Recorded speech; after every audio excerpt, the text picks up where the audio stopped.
yüreğin derdi sensen, en güzel eseri sensen. Mənsə yolda deli sərsəm, düşünmürdüm sen gələrsən. Toxunmusan ən dərindən, mənim ömrüm əllərimdən. Axan yaşda gözlərindən, süzülürdü izlərindən.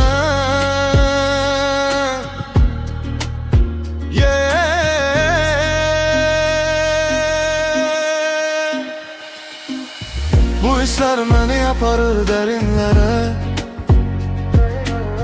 Səni yazmışam sanki taleyimə.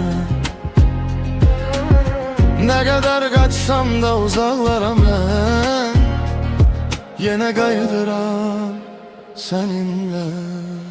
Canım xəstə, qulaq səsdə, həzin notlar sən bəstə. Aram yoxdur heç bir kəslə, səni gəzdim son nəfəsdə. Canım xəstə, qulaq səsdə, həzin notlar sən bəstə. Aram yoxdur heç bir kəslə, səni gəzdim son nəfəsdə.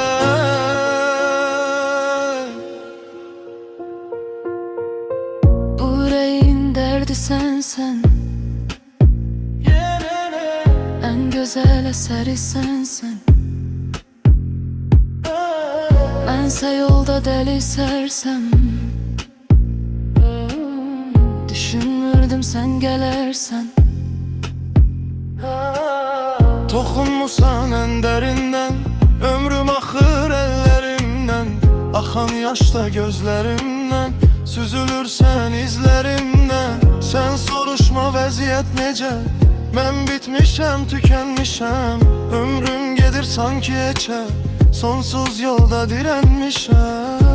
Gecələr susmur səni deyir,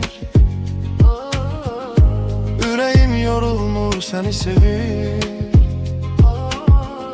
Nə qədər getsən də uzaqlara, adın qalır yenə bu xatirələrlə.